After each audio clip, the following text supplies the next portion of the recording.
Boa noite, família Semeador. Sejam bem-vindos à nossa casa.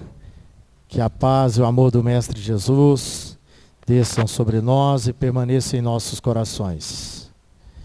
Agradecidos por mais esta oportunidade, por esta casa que nos acolhe, nós pedimos a permissão para darmos início à nossa reunião pública desse dia 25 de março de 2024.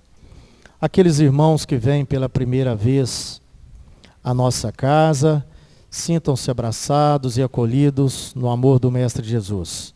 Aos nossos irmãos também conectados no canal do YouTube, que Jesus os abençoe e acolha no seu amor. Para darmos início, meus irmãos, nós iniciaremos com a leitura da mensagem inicial e na sequência a prece. E eu convido o nosso irmão Cícero.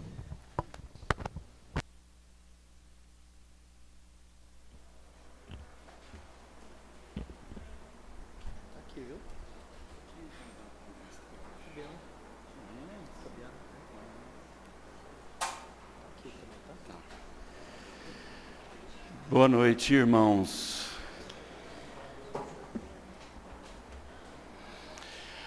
Vamos à leitura da mensagem que o Espírito de Luz deixou para nós nas nossas reuniões mediúnicas, da equipe espiritual que rege essa casa, que nos apoia e que nos ajuda nas nossas curas, nas necessidades das nossas curas diárias. Então vamos à mensagem. A paz do mundo, a paz do universo começa em ti, irmão e irmã. Lembrai-vos de que a sagrada centelha divina depositada no seu ser deve ser trabalhada com o suor do progresso e alimentada com as mãos do amor. Amor capaz de revolver a terra do sentimento. Sê sempre fiel ao Pai, aos seus postulados. A consciência que ferve em culpa é a mesma que se acalma e tranquiliza no bem e na retidão. Começa hoje a retirar de ti os vícios da mentira, da vaidade, do egoísmo e do orgulho, e verás que a tua luz ama, cura e traz paz. Que assim seja. Então vamos, com essa luz dessa mensagem, agradecer e fazer a oração inicial desta noite de hoje. Vamos agradecer essa espiritualidade de luz, de amor, que já está aqui conosco nessa noite, nos intuindo e nos liberando dessas culpas, para que possamos receber essa centelha de amor, também do nosso Mestre Jesus, que intui a todos nós, encarnados e desencarnados, pedir que Ele nos proteja, que ilumine os nossos lares, o nosso trabalho, o nosso ser, para que possamos, de forma raciocinada, retirarmos esse egoísmo, causa primária dos nossos erros, e que possamos trabalhar a caridade e o amor ao próximo, que possamos a cada dia estarmos mais próximos dele. Pedir que possa iluminar a nossa irmã, palestrante desta noite, e que possamos, com mais esses conhecimentos, sairmos daqui energizados no bem e no amor de Cristo, e pedir que Ele continue conosco, hoje e sempre. Que assim seja.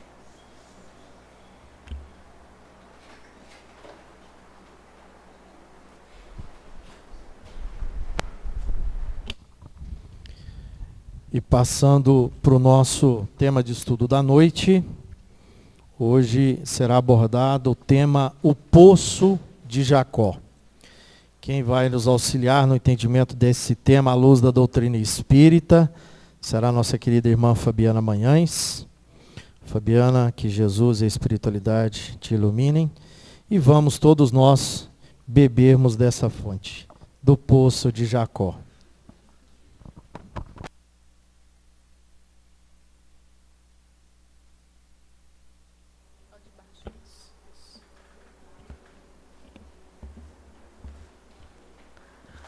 Boa noite, meus irmãos. Que a paz e o amor do Cristo Jesus se façam em nossos corações e que a espiritualidade benfeitora nos ilumine e nos auxilie.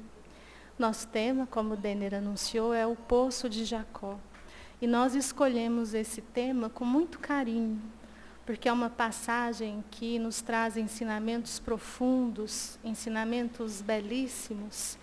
E como nós estamos fechando o mês de março, nós gostaríamos de trazer o assunto mulher dentro do Evangelho do Cristo Jesus. E é interessante que, quando a gente fala o Dia das Mulheres, dia 8 de março, tem uma história que circula já faz bastante tempo, que teria tido como base, como fundamento, um incêndio ocorrido em uma fábrica em Nova York, nos Estados Unidos, em que 129 mulheres ali ficaram presas, foram carbonizadas, e que teria sido de uma forma intencional pelo proprietário da fábrica, para que essas mulheres não se somassem às outras que já estavam ali nas ruas, em greve, pedindo ali por melhorias. Quando a gente faz uma pesquisa, existe na imprensa da época, 1911, realmente um incêndio numa fábrica têxtil em Nova York, Estados Unidos, mas que tem um contexto diferente, pouco mais diferente. Então, eram 129 mulheres, 23 homens nessa fábrica, e quando pegou fogo, não foi porque o proprietário colocou. Então, ali, as instalações muito antigas, teve ali um fogo, e o que aconteceu é que ninguém pôde sair porque as portas estavam trancadas. E aí sim, estavam trancadas para que os funcionários não pudessem sair. E essa história, ela tem, então, traz para nós esse dia que se comemora o Dia das Mulheres. Mas foi em 1970 que a ONU, Organização das Nações Unidas, se manifestou colocando esse Dia das Mulheres, colocando para nós a igualdade e também a contrariedade na violência, na discriminação, no machismo, mas que hoje, 2024, infelizmente, nós ainda não temos a igualdade e às vezes sai até por um fanatismo em que as mulheres também entram num ciclo vicioso de querer superar os homens, quando na verdade homens e mulheres são iguais. E o mais interessante é que todo esse movimento, vamos dizer assim, de igualdade vem com Cristo Jesus. Jesus, quando aqui esteve, ele combateu todo e qualquer preconceito. Não só o preconceito contra mulheres, todo e qualquer preconceito foi pauta no ensinamento de Jesus. Espírito puro da mais elevada ordem, que vem numa missão divina, nos ensinar esse caminho que nos levará à construção do reino de Deus, à construção íntima de um ser humano que alcançará a plenitude da intelectualidade e da moralidade. Que ele resume em amarmos a Deus sobre todas as coisas e ao próximo como a nós mesmos. Que no Evangelho de João, capítulo 14, versículo 6, ele vai deixar para nós: ninguém vem ao Pai, senão por mim. Eu sou o caminho para a vida, eu sou o caminho para a verdade. Jesus está se colocando simplesmente como um exemplo a ser seguido. Deixa para nós, ali no Sermão da Montanha, passo a passo, o que nós precisamos fazer. Resume na palavra fraternidade. E Jesus andou com as mulheres, conversou com as mulheres, acolheu as mulheres. São lindas as passagens do Cristo. Aqui no telão nós temos a mulher adúltera, que Jesus não só acolheu, como nos traz uma lição. Aquele que estiver sem pecado, que atire a primeira pedra. A lei mandava que se apedrejasse as mulheres até a morte. Naquele tempo, nós, mulheres, éramos mercadorias, primeiro pertencente ao pai, depois aos maridos. E Jesus, ele modifica esse olhar. Ele eleva Maria de Nazaré, Mãe Santíssima, converte Maria de Magdala, Maria Madalena. E diante de todos os seus apóstolos, Jesus, nas suas aparições, a sua primeira aparição é para Maria de Magdala.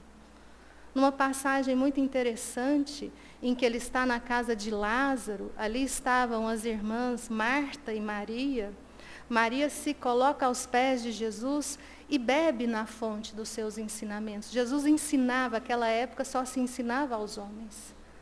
E quando Maria está ali aprendendo, Marta, que estava atarefada, estava irritada com os afazeres domésticos, vendo que Maria não mexia para vir ajudá-la, ela vai até Jesus e fala: Senhor, coloca Maria no lugar dela, os afazeres domésticos. E Jesus vai dizer a Marta: acalma-te, mulher. Você está atribulada. Maria escolheu a melhor parte, a parte boa. O que Jesus está falando? Que Maria escolhera beber na fonte do Espírito, os ensinamentos, os enriquecimentos da alma, e não os afazeres domésticos, materiais, ilusórios. Era essa a comparação. Mas naquela época, alguém falar para uma mulher deixar de fazer os afazeres domésticos era um contraventor. E aí, para nós entendermos esse poço de Jacó, toda essa ligação do Cristo, em que ele exalta todos os marginalizados, todos os oprimidos.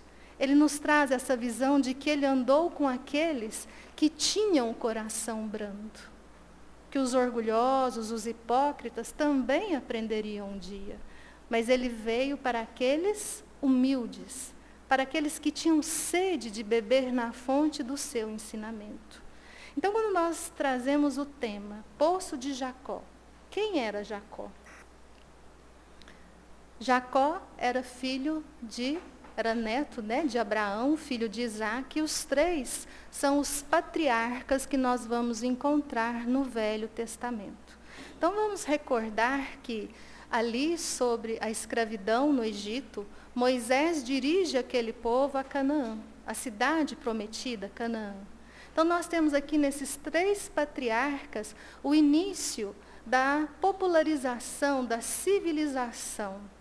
E Jacó, vamos dizer assim, num fenômeno mediúnico, ele fala que Deus disse a ele que ele mudasse o seu nome para Israel. Então ele passa a se chamar Israel, e chegando ali nas terras prometidas de Canaã, eles vão colocar as 12 tribos de Israel. 12 tribos, o que isso significa? Eram os 10 filhos de Jacó e 2 netos, filhos de José, que era filho também de Jacó. E aí nós temos as tribos de Israel.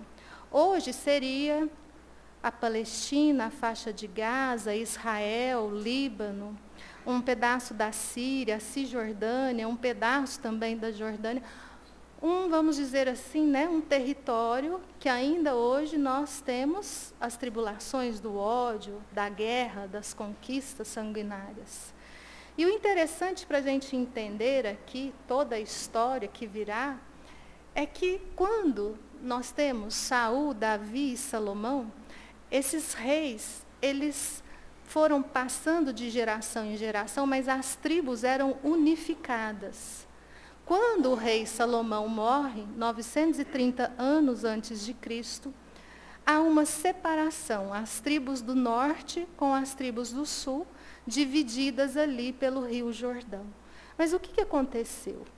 Então, são todos hebreus vindos de uma mesma origem. Quando a gente tem ali em Judá e Benjamim, aqueles que seguiam Moisés, mas que seguiam também os profetas num rigor muito, vamos dizer assim, muito arraigado, quase à beira do fanatismo. Vamos lembrar dos fariseus ali presentes. Eles resolvem separar-se dessa tribo do norte, que são as demais tribos, porque eles não obedeciam aos profetas, só seguiam Moisés. E eles se permitiam a miscigenação. O que é a miscigenação? É a reprodução entre seres humanos de etnias diferentes. Os judeus não permitiam. E nessa desavença de opinião, cria-se não só uma divisão, cria-se um ódio difícil de ser destruído. A gente pode dizer que um ódio que dura gerações e gerações por preconceitos. Então, aqui a gente vai entender agora onde nós vamos chegar. Porque ali, a tribo do sul, os judeus, eles tinham como templo sagrado o Monte Sião. E a capital era Jerusalém. Já a tribo do norte, eles tinham como local santo o Monte Garizim. E a sua capital era nada mais, nada menos que a Samaria. Então a gente já percebeu que esse poço de Jacó é onde a gente tem um encontro de Jesus com a mulher samaritana. Perto ali na cidade de Sicar, perto de uma cidade em que Jacó dera ao seu filho esse poço. Então essa passagem de Jesus com a mulher samaritana, nós vamos encontrar no Evangelho de João, no seu capítulo 4. São 54 versículos. A gente vai provavelmente, se o tempo deixar, até o 24, mas é tranquilo, viu, gente? Não precisa ficar desesperado, não. Então, ali, João, é interessante que quando João ele vai contar toda essa passagem, ele vai iniciar nos lembrando que os fariseus, eles estavam muito irritados com Jesus, porque Jesus vinha fazendo muito sucesso. E chega aos ouvidos ali dos doutores da lei que Jesus batizava mais do que João Batista. Só que Jesus não batizava. Os seus discípulos, os seus apóstolos, enquanto João Batista era vivo, auxiliavam nessa conversão. Qual conversão? O arrependimento dos erros, dos pecados e assumir Jesus que viria, que eles ainda não sabiam, assumir aquele Messias vindo da parte de Deus, para aceitar a lei de Deus, a verdade que viria com ele. Então, de uma forma muito rápida ali no Evangelho de Mateus, quando Jesus se apresenta a João Batista para ser batizado, porque Jesus não batizou. Vamos lembrar que nada na doutrina de Jesus é exterior. Nada é ritualístico, é sempre um chamado interior, é essa construção nossa, no nosso interior, nos nossos sentimentos, nas nossas emoções. Mas quando Jesus chega, João diz a ele, mas logo tu vens a mim, eu que deveria ser batizado por ti. Não porque ele sabia que Jesus era o Messias, mas porque conhecia a índole do seu primo, Jesus de Nazaré. E Jesus, então, se referindo ali às profecias, disse que aquilo deveria ser realizado. E dando um salto enorme, quando Jesus é batizado ali, o que acontece? É uma descrição muito linda, quando fala que a visão de João se abriu. O que João, aqui, evangelista, ele está narrando? Que ali era uma visão mediúnica, que ele estava vendo um Espírito Santo, não era o Espírito Santo, um Espírito Santo, um Espírito puro, plainar como uma pomba na cabeça do Cristo Jesus. Por isso que a gente já viu as mulheres que gostam ali do símbolo do Espírito Santo, tem a pomba, né? É interessante. Então, era somente um sinal. E aí, João vai nos dizer que Jesus, percebendo aquela tribulação, aquele ódio que já se fazia presente nos fariseus, nos publicanos contra a sua pessoa, então Jesus vai da Judéia para a Galileia. E aqui a gente tem que prestar atenção, porque João fala, E lhe era necessário passar pela Samaria. Era necessário a quem? A Jesus. Porque, na verdade, era o caminho mais difícil. Passar pela Samaria, a gente ganhar uma passagem para a faixa de Gaza. Vocês querem? Era mais ou menos, né? Você vai ali passar pelas terras dos inimigos. Era deserto, montanhoso. Eles não seriam tratados como amigos e nem como bons olhos. Então, era necessário a Jesus passar por ali. Por quê? Jesus iria levar a mensagem, não somente àquela época, mas hoje, para a eternidade, esse ensinamento imperecível de um Deus único, porque nessa divisão o que se perde? Fica-se na forma, na discussão dos rituais, na hipocrisia, mas esquece a essência desse Deus único. O que esse Deus único traz para nós? E foi Moisés quem trouxe essa revelação, revelação divina, que todos nós somos irmãos. Então aqui já começa o combate de Jesus aos preconceitos. A gente tem a xenofobia. Quantos hoje são os refugiados? Crianças, pais, mães que querem algum lugar para ficar e não encontram. Existem barreiras. É interessante quando a gente pega o mapa mundi, a gente vê ali as delimitações. Elas existem na realidade? Existe essa barreira, materialmente falando? É só no mapa. Mas essa barreira é pior do que se fosse um muro. É difícil transpor. Nós nos dizemos irmãos, mas depende. Esse povo que vem de lá vai atrapalhar a nossa vida aqui. Então a gente já não olha como irmão. E aí a gente se diz cristão e esquece de um ensinamento tão lindo de Jesus. Não só quando ele teve sede, quando ele teve fome, quando ele estava preso. Ele deixa claro que quando ele era hóspede, quando ele era estrangeiro, nós o recebemos. Nós quem? Aqueles que irão passar à direita do Pai. Aqueles que cumprem uma lei de amor. Então é profunda essa passagem de Jesus chegando ali a Samaria. E quando ele encontra a mulher samaritana, à 6ª hora, João vai dizer que ele já estava cansado. Vamos imaginar a gente andando pelo deserto. Então, um versículo interessante que Jesus pede aos seus apóstolos que vão em busca de alimento. E os apóstolos, principalmente Simão Pedro, ficam incomodados. Eles vão dar veneno para a gente, né? Porque você comer ali também era o quê? Era quase que uma heresia. Mas quando a mulher da Samaria, a mulher samaritana, ela chega ao poço, e aí muita gente pergunta, mas por que Jesus já não bebeu a água ali? Ele não tinha o quê? O vasilhame. Então é um poço de 40 metros. Mas não é só por isso. Tem todo, vamos dizer assim, o mestre vem nos ensinar. Então, quando a mulher se aproxima, ele vai se dirigir a ela e pedir, mulher, dê-me de beber. E ela assusta. Ela vai dizer para ele, mas logo tu, judeu, pedir água, pedir de beber a mim, que sou mulher, olha só, né? E samaritana, é danado. Além de mulher, é samaritana. E aí Jesus vai dizer para ela, que se ela soubesse quem lhe pedia água, quem lhe pedia de beber, se ela compreendesse os desígnios de Deus, os desígnios divinos, era ela quem lhe pediria de beber. E que ele lhe daria a água viva. A água viva que uma vez tomada não se tem mais sede. E ela então vai questionar, tu és, por acaso, mais poderoso do que o pai Jacó, que nos deu esse poço em que ele mesmo bebeu de sua água, em que os seus filhos, o seu gado? Então, ela estava questionando ali essa envergadura de Jesus. Que água seria essa?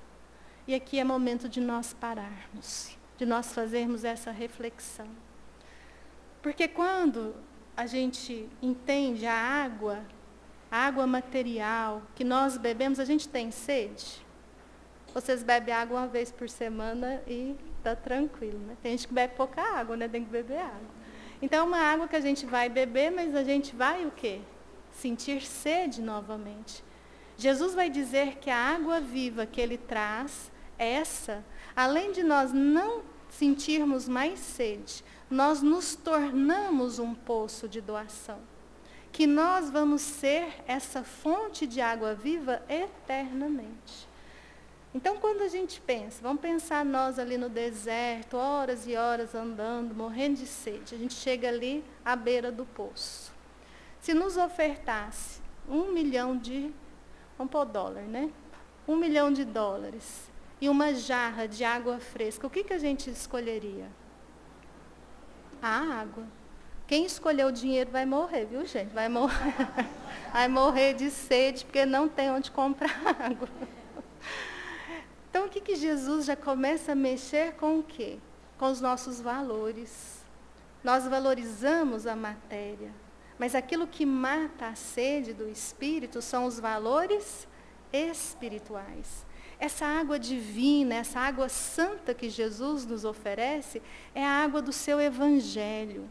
É essa doutrina de amor, que não nos traz uma religião, é isso que a gente tem que entender, nos traz religiosidade, fraternidade. É quando a gente começa a buscar no Evangelho, beber dessa água. Bem-aventurados os que têm fome e sede de justiça, porque serão saciados. É a justiça que nós buscamos em nós, sendo justos. Atire a primeira pedra aquele que estiver sem pecados. Jesus, a todo momento, ele nos oferece a bênção de olharmos para o nosso ser. Esse ser que ele mesmo nos pede, deixai brilhar a vossa luz. Como que a gente deixa brilhar a vossa luz? Não é numa existência, é numa jornada evolutiva.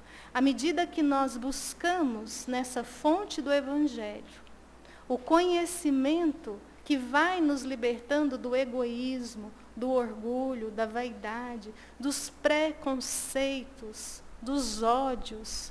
Quando a gente não quer mais falar quem está certo, é a minha ou é a sua religião? É a minha ou a sua etnia? A minha ou a sua condição social? É ser hétero ou ser homo? É ser do partido A ou ser do partido B? Nós alimentamos o ódio. Batemos no peito, dizemos que somos cristãos, mas bebemos a água do poço de Jacó. Não bebemos a água que o Cristo nos oferece todos os dias. Essa água pura do Evangelho. Água que nós bebemos na humildade, na mansuetude. Lembrei de uma história interessante.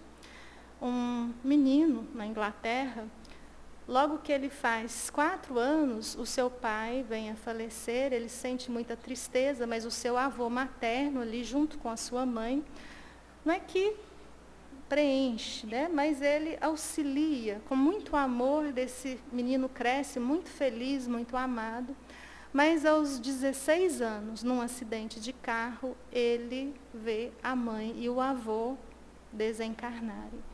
E ele é tomado de muita depressão, de muita tristeza. O diretor da escola faz ali um pedido para que o encaminhassem a um tratamento. Ele chega numa clínica para ser tratado. E nessa clínica, o psicólogo, chamado por todos carinhosamente de Tom, quando ele fica sabendo a história daquele menino chamado David, ele sente empatia. Ele se coloca no lugar. Que dor aquele menino de 16 para 17 anos tem. E ele então faz a sua oração, pede inspiração para que ele pudesse ajudar aquele adolescente. Quando David chega ali, todo encapuzado, não conversa, olhar baixo, o primeiro dia de sessão ele não fala nada, só olha os desenhos que ali estavam. E o Dr. Tom, ele respeita, mas ele não estava ali somente em silêncio. Ele estava ali amando aquele adolescente, amando de forma fraterna. E ali os dias vão passando, até que na 5ª sessão, quando o David está indo embora, ele toca no seu ombro e fala: olha, David, que era toda quarta-feira. Na quarta-feira que vem, só se você quiser, você retorne. Se você não quiser, não precisa retornar.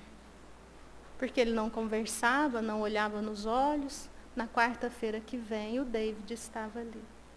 E ele então tem uma ideia de jogar uma partida de xadrez.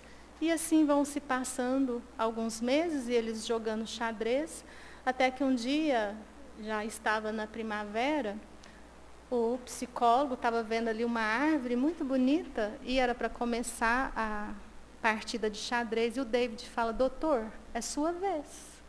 Aquilo deu uma alegria para ele, ele já estava achando que era David que estava tratando ele, né? Ele ficou muito feliz.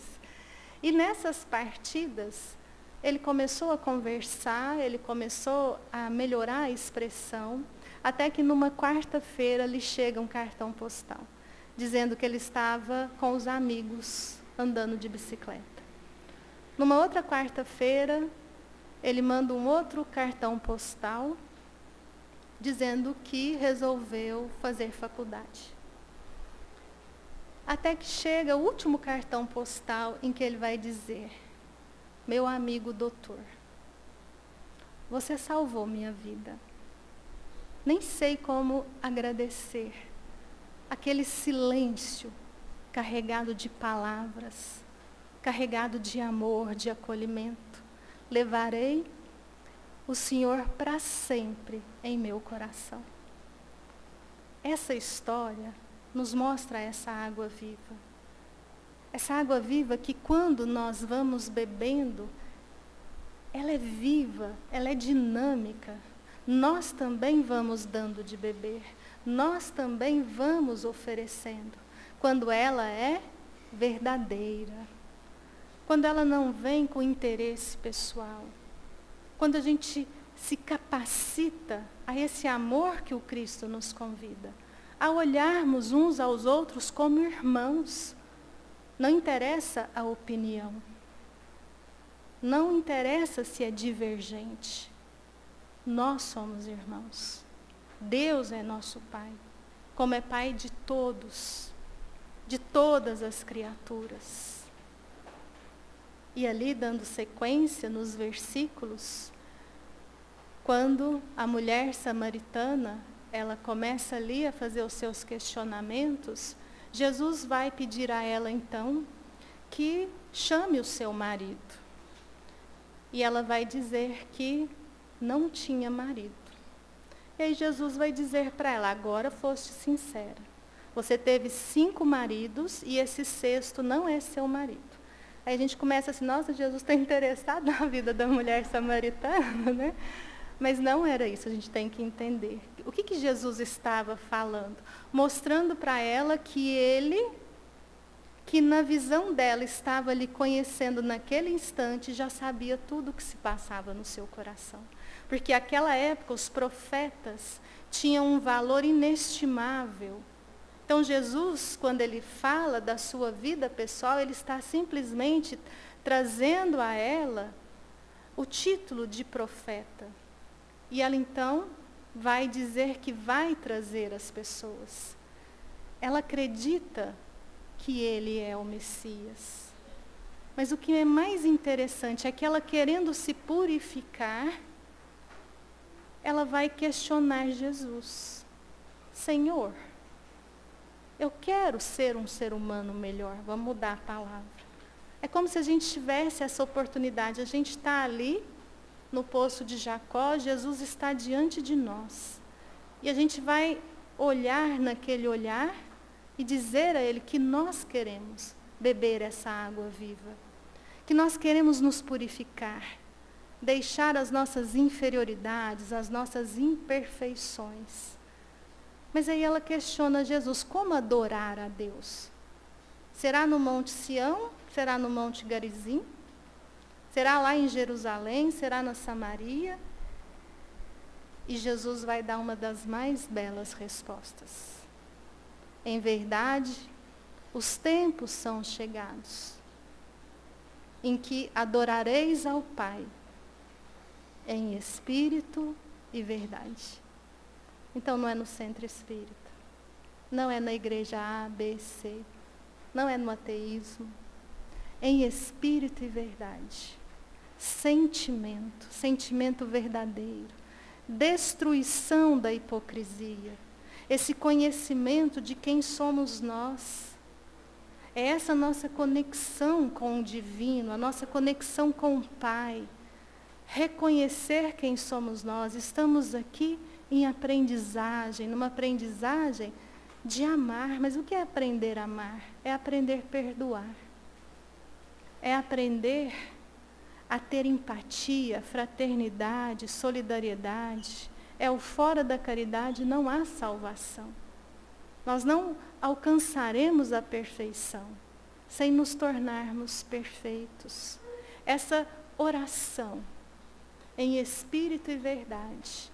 O capítulo 27 do Evangelho segundo o Espiritismo, ali ele nos traz várias e várias lições de Jesus em que ele nos ensina a orarmos em espírito e verdade. Nós temos ali o Evangelho de Mateus, capítulo 6, o Evangelho de Marcos, capítulo 11, e o Evangelho de Lucas, capítulo 14. E o que Jesus, resumidamente, ele vai dizer a nós? Que quando nós formos orar, beber dessa água viva, da fonte divina, que a gente não deve fazer como os fariseus, os publicanos, como os hipócritas, que fazem as orações para que sejam vistos. Quando a gente faz essa oração, incluindo aqui as nossas boas ações para que nos vejam, o nosso ideal não é servir. O nosso ideal é ser vistos, admirados. Buscamos aplausos dessa sociedade. O que Jesus está nos convidando? A silenciarmos, entrai para os vossos aposentos. Não é o nosso quarto físico, é o nosso quarto mental. É nós silenciarmos a nossa mente e buscarmos nessa oração o conhece-te a ti mesmo. O que nós estamos fazendo? O que nós estamos falando? O que nós estamos desejando? O que nós estamos sentindo? Qual o verdadeiro movimento, objetivo das nossas ações? E é interessante que nesse silêncio já nós nos conectamos com o divino. Com esse divino. Aqui nós nos capacitamos também a receber as intuições, as respostas. A oração é quase que uma meditação. E Jesus vai dar continuidade. Vai dizer que se nós temos algo contra o nosso irmão, que a gente trabalhe isso antes de orarmos. E às vezes isso a gente fica um pouco desesperado, porque a gente fala, nossa, mas agora para eu orar eu tenho que perdoar meu irmão. Estou cheio de mágoa, de rancor, como é que eu vou orar, né? É justamente a oração que vai nos auxiliar. O que Jesus está falando? A gente não vai lá na casa da pessoa que a gente ofendeu ou que nos ofendeu, não é isso. É naquele momento de orar a gente reconhecer as nossas mágoas, reconhecer os nossos ressentimentos, reconhecer que nós ofendemos o nosso irmão. E nessa oração buscarmos aquilo que vai ser melhor não só para nós, como para o nosso irmão. Tirar esse peso. Porque imagina a gente orando, oh Senhor, você viu o que foi feito, né? Você é justo. Olha lá, ó, tá? Olha o que a pessoa está fazendo, né? Então a gente clama por justiça para o nosso irmão. Só que a hora que a gente faz assim, tem 3 para cá. Né? Deus é justo. Então isso não é oração. Essa oração é no sentido, olha que lindo. Cada oração, a gente ser capaz de colocar também ali as nossas aflições. Auxílio. Porque quando a gente termina uma oração, o problema continua ali do nosso ladinho. Ficar triste, não, ele está lá, só que a gente está o quê? A gente está mais fortalecido. A gente está diferente. Quando Jesus pede que a gente não fique na forma, na superfície, nas palavras, buscando palavras bonitas na oração. Não é necessário sentimento. Os irmãos, as irmãs podem ter certeza que as orações mais lindas que a gente já fez. Foi naquele momento de dor em que a gente fala, meu Deus, me ajuda. Aqui tem força, porque tem verdade. É em espírito e verdade. E nessas orações que o Cristo nos convida, em espírito e verdade, há toda uma transformação das nossas ações. Nós não permanecemos mais os mesmos. Essa transformação que nós tanto falamos, nessa água viva que Ele nos traz, que Ele nos dá de beber, quando a gente aceita beber dessa água, não tem como permanecermos mais arraigados aquilo que nos prende a tantas dores e sofrimentos. Porque quando a gente pensa na inveja, no ciúme, na cólera, na soberba, são sentimentos que nos prendem às dores, aos sofrimentos, aos mundos inferiores. Quando a gente começa a entender a humildade, a bondade, a mansuetude, nós escolhemos por uma felicidade simples. É a história do biscoito. Acho que a gente contou não tem muito tempo. É aquele momento em que, para quem não conhece a história, aquele momento em que a gente se encontra ali no aeroporto, voo atrasado, quase não acontece também, né? Naquela época não tinha celular, tá? Então, o que a gente fazia? Comprava a revista, alguma coisa para comer e sentava ali. Então, uma senhora, ela compra o biscoitinho dela, uma revista, senta e ela começa ali, a abrir a revista. E ela está tranquila, feliz que ela vai começar a comer o biscoitinho dela, quando senta um jovem do lado e pega o biscoito dela. Gente, ela já fica desequilibrada. Ela fala, nossa, não é possível que a pessoa está comendo o meu biscoito. Que sem noção, pôr na mão, no meu biscoito.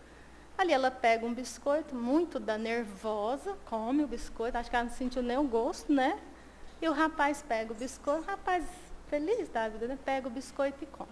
Aí ela come, o rapaz come, ela come, o rapaz come. De repente ela vê que só tinha o quê? Um biscoito. Aí ela pensou, ele não vai ser atrevido de comer o meu último biscoito.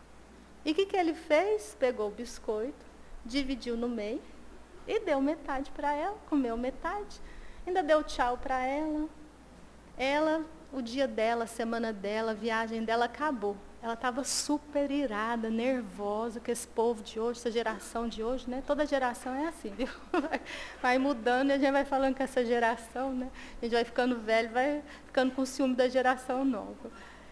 E muito irritada, entra no avião, as pessoas vão ali cumprimentá-la, ela não cumprimenta ninguém, mas a hora que ela vai guardar a bolsa dela, o que acontece, gente? O biscoito dela estava lá. Ela é que estava comendo o biscoito dele. Aí o que a gente vai entender aqui? É uma história, corriqueira, mas vamos pensar, aquele rapaz bebeu da água viva, não bebeu? Porque a mulher está comendo o biscoito dele e ele está tranquilo, dividindo o biscoito, divide o último. Ela está comendo o biscoito dele e está nervosa, está desequilibrada. É quando a gente só pensa em si. A gente é indiferente, a gente é egocêntrico. Onde já se viu comer do meu biscoito? E a gente, com o que a gente ia fazer, A gente tem que colocar no lugar da moça. Então, esse olhar para nós, quando a gente entende que está aqui de passagem, é claro que a gente pode ter bens materiais, trabalhar integramente para isso, não tem problema nenhum. Mas o uso que nós fazemos, será que nós fazemos o uso nesse sentir e não somente no ter? Esse é um convite para nós aqui, agora, nesse momento da nossa jornada evolutiva. Bebermos dessa água do Evangelho. Mas não é beber no sentido de pararmos em nós um conhecimento, porque tudo que é parado é morto. Quando a gente bebe da água viva, ela nos move em ações de caridade. Ela nos chama.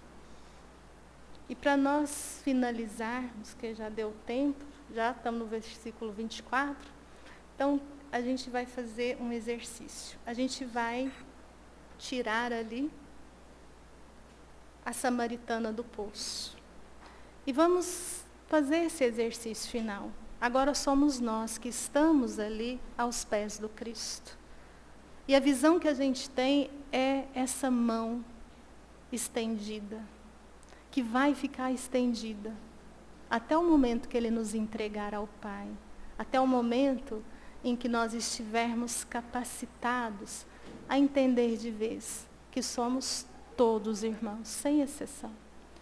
A entendermos que o que nos move é essa essência, é essa luz divina. Quando a gente fala em imagem e semelhança, é imagem e semelhança do amor, da igualdade, não da superioridade. Ninguém é melhor e nem pior. Todos nós estamos caminhando. Então nós vamos fechar os nossos olhos. Vamos respirar. E vamos segurar na mão de Jesus. E no nosso silêncio mental, agradecê-lo por tanto amor, por permanecer ao nosso lado, iluminando os nossos caminhos, nos convidando a deixar brilhar a luz que somos.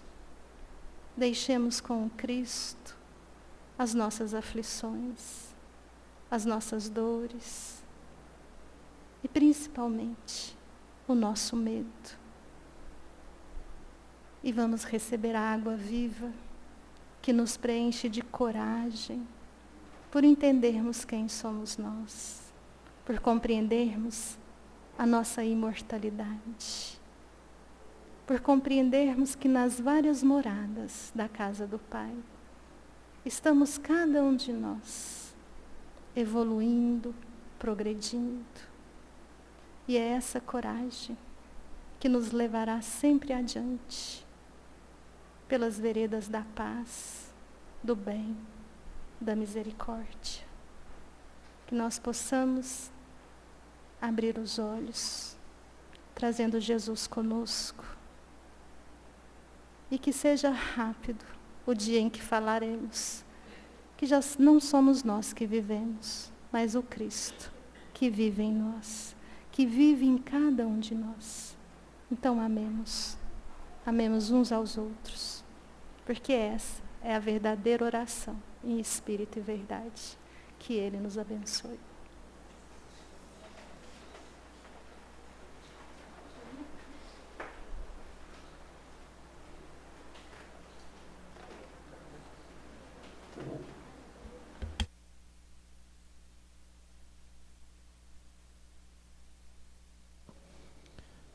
Fabiana, mais uma vez, muito obrigado. Que Jesus te abençoe. Convidamos os médios passistas para se dirigir à sala do passe, para o trabalho preparatório. E nós iremos aos nossos recados da semana. O nosso primeiro recado, nós reforçamos o curso de passe, que será oferecido por nossa casa, na segunda semana de abril. Esse curso tem por objetivo formar novos passistas para trabalhar no passe das segundas-feiras. Então, aqueles irmãos que tiverem interesse, tiverem disponibilidade, podem procurar pessoalmente a Fabiana para deixar os seus nomes e posteriormente teremos mais comunicados a respeito desse curso.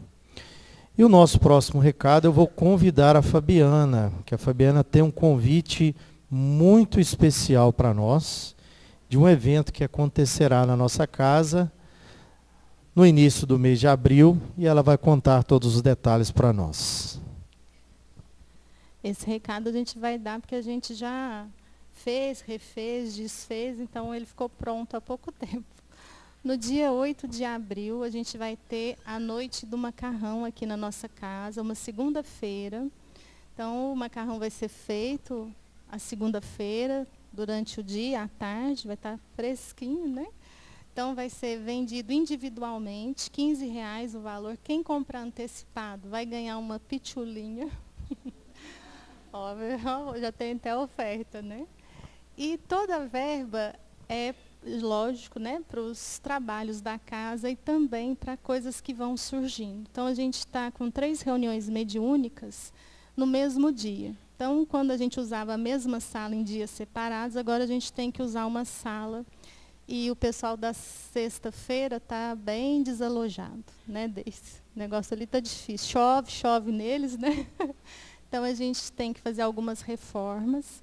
E o bonito dos trabalhos, igual foi o Festival do Sorvete, é que o lucro mesmo fica em segundo plano, mas é gostoso esse trabalho, essa união em prol do semeador.